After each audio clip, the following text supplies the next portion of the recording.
दोस्तों स्वागत है आपका यूपी बोर्ड क्लासेस में। यहाँ पर आपको क्लास 9 से लेकर 12 तक के सभी सब्जेक्ट के वीडियो लेक्चर मिलते हैं। तो जैसा कि आप सब जानते हैं कि इस समय हम क्लास 10th की फिजिक्स का चैप्टर 1 पढ़ रहे हैं, जिसका नाम है प्रकाश का परावर्तन तथा अपवर्तन। हम पहले ही 2 पार्ट इसके बना चुके हैं। अगर आपने वो पार्ट नहीं देखे तो उनका लिंक मैं डिस्क्रिप्शन में दे दूंगा। और आज हम तीसरा पार्ट प्रारंभ करते हैं। तो आइए प्रारंभ करते हैं। ये क्या है, देखिए, गोलीय दर्पणों द्वारा परावर्तन के लिए चिन्ह परिपाटी। तो क्या होती है, देखिए, नंबर 1, दर्पण पर प्रकाश किरणें सदैव बाईं ओर से डाली जाती हैं। जो दर्पण होता है उस पर प्रकाश किरणें सदैव बाईं ओर से डाली जाती हैं। जैसे मान लीजिए ये कोई दर्पण है, ये देखिए कोई दर्पण है, तो इस पर जो प्रकाश किरणें होंगी तो यहाँ से ये देखिए ये कोई टॉर्च मान लीजिए, तो इस पर ये प्रकाश किरणें दाईं ओर से ऐसे डाली जाएंगी। तो आगे है, दर्पण के दाईं ओर की दूरियां धनात्मक तथा बाईं ओर की दूरियां ऋणात्मक होती हैं। जो दर्पण होता है उसके दाईं ओर की दूरियां जो होती हैं वो धनात्मक होती हैं, और जो बाईं ओर की दूरियां होती हैं वो ऋणात्मक होती हैं। ये देखिए ऐसे आपको मैं, ये देखिए मान लीजिए ये कोई दर्पण है, तो ये जो दाईं ओर की दूरियां होंगी ये तो धनात्मक होंगी, पर ये जो बाईं ओर की दूरियां होंगी ये ऋणात्मक होंगी। तो ठीक है, अब आगे देखते हैं कि मुख्य अक्ष के ऊपर की दूरियां धनात्मक तथा नीचे की दूरियां ऋणात्मक होती हैं। दोस्तों, मैं आपको प्रीवियस पार्ट में ये सब बता चुका हूँ कि मुख्य अक्ष क्या होता है, फोकस दूरी क्या होती है और ध्रुव क्या होता है। अगर आपने वो पार्ट देख लिया है तो आपको पता ही होगा, और अगर नहीं देखा है तो इसका लिंक मैं आपको डिस्क्रिप्शन में दे दूँगा, वहाँ से आप देख सकते हैं। तो मुख्य अक्ष के ऊपर की दूरियां धनात्मक तथा नीचे की दूरियां ऋणात्मक होती हैं, ठीक है। और उत्तल दर्पण की फोकस दूरी धनात्मक तथा अवतल दर्पण की फोकस दूरी ऋणात्मक होती है। ये जो पॉइंट है ये बहुत ही महत्वपूर्ण है, इसको आप याद कर लीजिए कि उत्तल दर्पण की जो फोकस दूरी होती है वो होती है धनात्मक, और अवतल दर्पण की फोकस दूरी ऋणात्मक होती है। ये आपको न्यूमेरिकल में बहुत जगह पर प्रयोग करना होगा, तो ये बहुत ही एक इम्पॉर्टेंट चीज़ है, इसको आप समझ लीजिए और याद भी कर लीजिए। अब देखते हैं आवर्धन। आवर्धन क्या होता है, तो दर्पण द्वारा बने किसी वस्तु के प्रतिबिंब की लंबाई तथा वस्तु की लंबाई के अनुपात को आवर्धन क्षमता कहते हैं। यदि प्रतिबिंब की लंबाई I तथा वस्तु की लंबाई O हो तो आवर्धन क्षमता M बराबर I/O इजकल टू -KB/U। देखिए, हम आपको जैसे मान लीजिए ये कोई दर्पण है, ठीक है, तो क्या कह रहा है, दर्पण द्वारा बने किसी वस्तु के प्रतिबिंब की लंबाई, और ये यहाँ से ऐसे प्रकाश किरण आई और ये ऐसे चली गई, ठीक है, और ये यहाँ पर मान लीजिए ये कोई वस्तु है और ये यहाँ से चली और इसकी प्रकाश किरण ऐसे आई और ये ऐसे चली गई, ठीक है। तो यहाँ से टकराकर और ये यहाँ पर प्रतिबिंब बना। तो क्या कह रहा है कि दर्पण द्वारा बने किसी वस्तु के प्रतिबिंब की लंबाई, तो प्रतिबिंब की लंबाई क्या है, I है, ठीक है, और वस्तु की लंबाई क्या है, O है। तो क्या कह रहा है, दर्पण द्वारा बने किसी वस्तु के प्रतिबिंब की लंबाई तथा वस्तु की लंबाई के अनुपात को तो वस्तु की लंबाई के अनुपात को क्या कहते हैं, आवर्धन क्षमता कहते हैं, और इसे M से प्रदर्शित करते हैं, ठीक है। तो आवर्धन क्षमता M बराबर I/O इजकल टू -KB/U। और आप कहेंगे अब -KB/, ये B क्या होता है और U क्या होता है, तो बता दूं दोस्तों कि जो B होता है ये प्रतिबिंब की दूरी होती है, और U होता है ये वस्तु की दूरी होती है, और I होता है ये प्रतिबिंब की लंबाई होती है, और O होता है वो वस्तु की लंबाई होती है, ठीक है दोस्तों। तो आगे देखते हैं उत्तल दर्पण का उपयोग। हमने उत्तल दर्पण पढ़ लिया, पर आप इसके उपयोग भी देख लेते हैं। तो उत्तल दर्पण अपसारी होता है, अतः बाजारों व गलियों में लगे लैंपों का प्रकाश उत्तल दर्पण से परावर्तित होकर काफ़ी बड़े क्षेत्र को प्रकाशित करता है। कहने का मतलब है कि उत्तल दर्पण की जो प्रकृति होती है वह अपसारी होती है। या जैसे मान लीजिए ये कोई दर्पण है और यहाँ पर कोई बाजार है और ये बल्ब लगा हुआ है बाजार में, ठीक है। तो जब इससे ये जो प्रकाश किरण है जब इस लैंप की या बल्ब की, तो जब इस पर पड़ेगी तो ये जो है तो इसको ये अपसारित कर देगा, मतलब ये फैला देगा। इसीलिए जो उत्तल दर्पण का प्रकाश से उत्तल दर्पण से बाजारों में लगे लैंपों का प्रकाश परावर्तित होकर काफ़ी बड़े क्षेत्र को प्रकाशित करता है। ठीक है दोस्तों। ट्रकों, बसों व मोटर कारों में ड्राइवर सीट के पास उत्तल दर्पण लगा होता है, जिससे ड्राइवर अपने पीछे आने वाली वस्तुओं को देख पाता है। जो मोटरसाइकिल होती है और विभिन्न प्रकार के वाहन होते हैं जिनमें जो ड्राइवर सीट के पास जो दर्पण लगा होता है वो उत्तल दर्पण ही लगा होता है। इसके कारण ही जो ड्राइवर होता है जो पीछे आने वाली वस्तुओं को देख पाता है। अब देखते हैं अवतल दर्पण के उपयोग।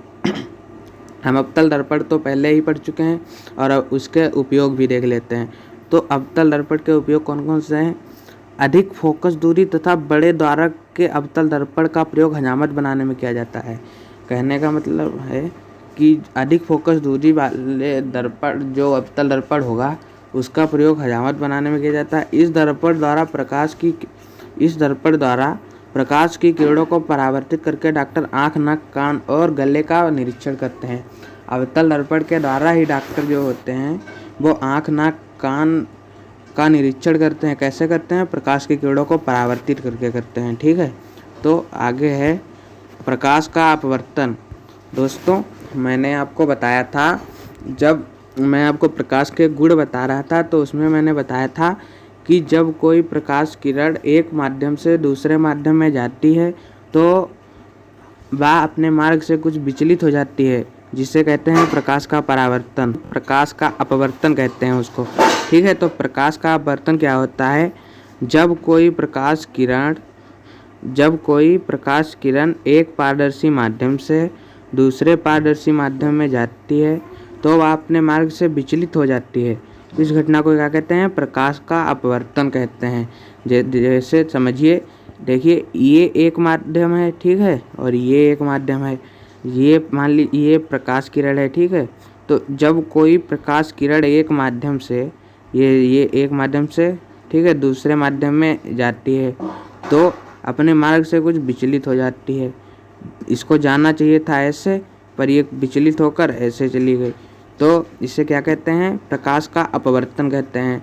ठीक है। तो अब आगे देखते हैं कि यदि प्रकाश किरण सघन माध्यम से विरल माध्यम में जाती है तो यह किरण अभिलंब से दूर हट जाती है, और यदि प्रकाश किरण विरल माध्यम से सघन माध्यम में जाती है तो यह अभिलंब की ओर झुक जाती है। कहने का मतलब है कि ये जो प्रकाश किरण है ये वाली, जब ये सघन माध्यम जब ये विरल माध्यम जो होता है, ये विरल माध्यम है और ये सघन माध्यम है, इधर ये विरल माध्यम है, ये सघन माध्यम है। ठीक है। जब ये प्रकाश किरण जो विरल माध्यम होता है वहाँ से सघन माध्यम में जाती है तो अभिलंब की ओर झुक जाती है। इसको जाना चाहिए था ऐसे, पर ये झुककर ऐसे चली गई। ठीक है। और जब सघन माध्यम से विरल माध्यम में जाती है तो अभिलंब से दूर हट जाती है। देखिए ये ऐसे जाएगी, यहाँ से ये जो सघन माध्यम से ऐसे जाएगी, ये ऐसे, और यहाँ पर ये अभिलंब, ये वाली किरण अभिलंब की ओर झुक गई थी, पर ये झुकेगी नहीं, ये बिल्कुल सीधी चली जाएगी। ठीक है। तो अब आगे देखते हैं कि प्रकाश के अपवर्तन के कारण, प्रकाश का अपवर्तन जो होता है वह क्यों होता है, आखिर इसका कारण क्या है?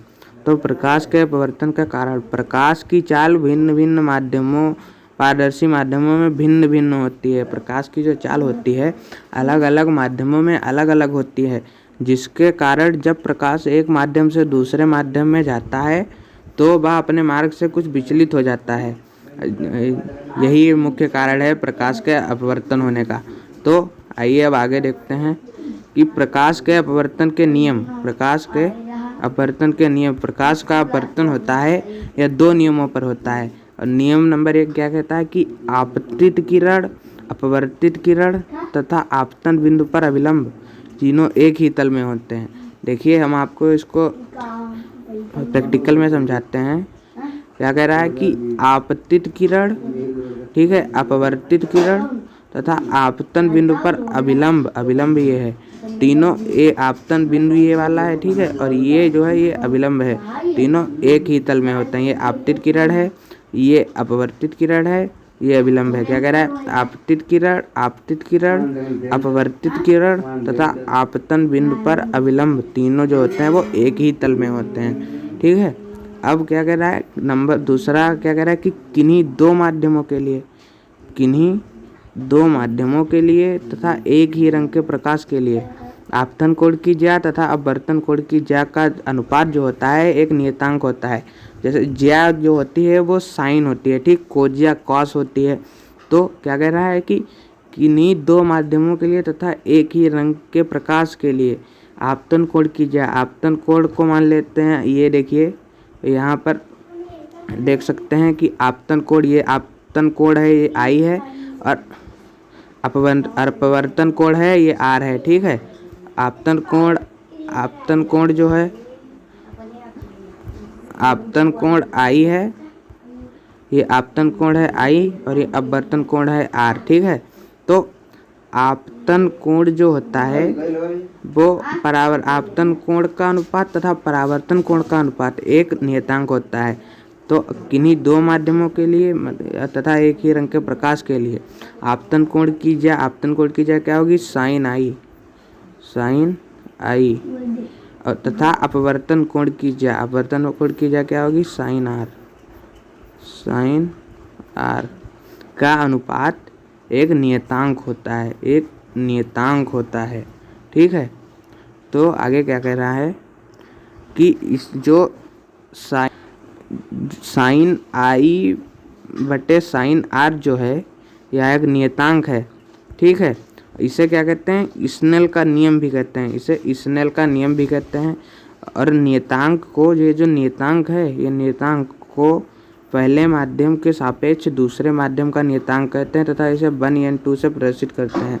कहने का मतलब है कि ये जो नियतांक है इसको पहले माध्यम के सापेक्ष दूसरे माध्यम का नियतांक कहते हैं और इसे 1n2 से प्रदर्शित करते हैं। ठीक है। अब आगे क्या कह रहा है कि अपवर्तनांक अब क्या होता है? अपवर्तनांक को समझिए। अपवर्तनांक क्या होता है? यदि प्रकाश किरण एक माध्यम से दूसरे माध्यम में प्रवेश करती है तब माध्यम 2 का माध्यम 1 के सापेक्ष अपवर्तनांक माध्यम 1 में प्रकाश की चाल तथा माध्यम 2 में प्रकाश की चाल के अनुपात के बराबर होता है। कहने का मतलब है कि मान लीजिए कि क्या कह रहा है? यदि प्रकाश किरण एक माध्यम से दूसरे माध्यम में प्रवेश करती है, मान लीजिए ये कोई माध्यम है। ठीक है। ये एक माध्यम है, ये 2 माध्यम है, ये माध्यम नंबर 1 है, ये माध्यम नंबर 2 है। ठीक है। तो एक माध्यम से दूसरे माध्यम में प्रवेश करती है, ये कोई प्रकाश किरण है और ये एक माध्यम से दूसरे माध्यम में प्रवेश कर रही है। ठीक है। तो तब माध्यम 2 का माध्यम 1 के सापेक्ष अपवर्तनांक माध्यम 2 का माध्यम 1 के सापेक्ष अपवर्तनांक जो होता है वो क्या होता है? माध्यम 1 में प्रकाश की चाल मान लेते हैं v1 है। ठीक है। और माध्यम 2 में प्रकाश की चाल मान लेते हैं v2 है। तो क्या होता है? माध्यम 1 में प्रकाश की चाल तथा माध्यम 2 में प्रकाश की चाल के अनुपात के बराबर होता है। तो 1n2 = v1/v2। ठीक है। अब आगे देखते हैं निरपेक्ष अपवर्तनांक क्या होता है। निरपेक्ष अपवर्तनांक क्या होता है? किसी माध्यम का निरपेक्ष अपवर्तनांक निर्वात अथवा वायु में प्रकाश की चाल तथा उस माध्यम में प्रकाश की चाल के अनुपात के बराबर होता है। तो कहने का मतलब है, मान लीजिए कि निर्वात या वायु में प्रकाश की चाल है c। ठीक है। निर्वात अथवा वायु में प्रकाश की चाल जो है वो c है। ठीक है। और उस माध्यम में प्रकाश की चाल क्या है? b है। तो जो किसी माध्यम का निरपेक्ष अपवर्तनांक निर्वात अथवा वायु में प्रकाश की चाल c हो गई। ठीक है, c हो गई तथा उस माध्यम में प्रकाश की चाल b हो गई। ठीक है, के अनुपात के बराबर होता है। निरपेक्ष अपवर्तनांक बराबर होता है निरपेक्ष अपवर्तनांक निर्वात अथवा वायु में प्रकाश की चाल तथा उस माध्यम में प्रकाश की चाल। ठीक है। तो आगे क्या करें, लेंस। अब पढ़िए लेंस क्या होता है। लेंस जो होता है, लेंस एक ऐसा समांग पारदर्शी माध्यम है जो दो गोलीय पृष्ठों अथवा एक गोलीय एक समतल पृष्ठ से घिरा होता है, लेंस कहलाता है। जैसे मान लीजिए जो ये देखिए, ये दो गोलीय पृष्ठों से घिरा हुआ है, ठीक है। एक ये गोल पृष्ठ है, एक ये गोलीय पृष्ठ है, तो ये क्या है, लेंस है। कह रहा है लेंस एक ऐसा समांग पारदर्शी माध्यम है जो दो गोलीय पृष्ठों, ठीक है, दो गोलीय पृष्ठों और अथवा एक गोलीय और एक समतल पृष्ठ से घिरा होता है, लेंस कहलाता है। ये भी लेंस है, ये भी लेंस है, ठीक है। अब आगे देखते हैं। अब लेंस जो होते हैं, लेंस भी दो प्रकार के होते हैं। एक होता है उत्तल लेंस, एक होता है अवतल लेंस। अब देखिए उत्तल लेंस क्या होता है। उत्तल लेंस, जो लेंस बीच में मोटे तथा किनारों पर पतले होते हैं, उत्तल लेंस कहलाते हैं। जैसे ये देखिए, ये लेंस जो है ये बीच में देखिए मोटा है, ठीक है, और किनारों पर जो है ये पतला है, तो ये कौन सा लेंस हो गया, उत्तल लेंस हो गया। जो लेंस बीच में मोटे तथा किनारों पर पतले होते हैं, उत्तल लेंस कहलाते हैं। अब उत्तल लेंस जो होते हैं इनके भी तीन प्रकार होते हैं। कौन कौन से, एक तो होता है उभयोत्तल लेंस, दूसरा समतलोत्तल लेंस और तीसरा जो होता है अवतलोत्तल लेंस। अब देखते हैं कि अवतल लेंस, अवतल लेंस क्या होता है। अवतल लेंस, जो लेंस बीच में पतले तथा किनारों पर मोटे होते हैं, अवतल लेंस कहलाते हैं। जैसे ये देखिए, ये लेंस देखिए, ये बीच में पतला है, ये देखिए ये बीच में पतला है, और ये किनारों पर देखिए मोटा है, ये किनारों पर मोटा है, तो ये कौन सा लेंस हो गया, अवतल लेंस हो गया। अब अवतल लेंस के भी तीन प्रकार होते हैं। कौन कौन से होते हैं, देख लीजिए कौन कौन से होते हैं। एक तो होता है उभयावतल लेंस, दूसरा होता है समतलावतल लेंस और तीसरा होता है उत्तलावतल लेंस। तो आज के लिए बस इतना ही। वीडियो अच्छा लगा हो तो लाइक करें, और अगर अच्छा ना लगा हो तो डिसलाइक करें। पर डिसलाइक करें तो साथ में उसका कारण भी बता दें कि कहाँ पर आपको मिस्टेक मालूम हुई है, तो हम अपनी गलती का सुधार कर सकें। और अगर आपका कोई डाउट है तो हमें आप कमेंट बॉक्स में पूछ सकते हैं, हम आपके डाउट को क्लियर करेंगे। तो दोस्तों, इसके अगले पार्ट में हम उत्तल लेंस तथा अवतल लेंस द्वारा प्रतिबिंबों का बनना जानेंगे। तो अगर आपने हमारे चैनल को अभी तक सब्सक्राइब नहीं किया है तो सब्सक्राइब कर लीजिए, और पास के घंटे के बेल आइकन को भी प्रेस कर लीजिए, प्रेस करके नोटिफिकेशन बेल को भी दबा दीजिए।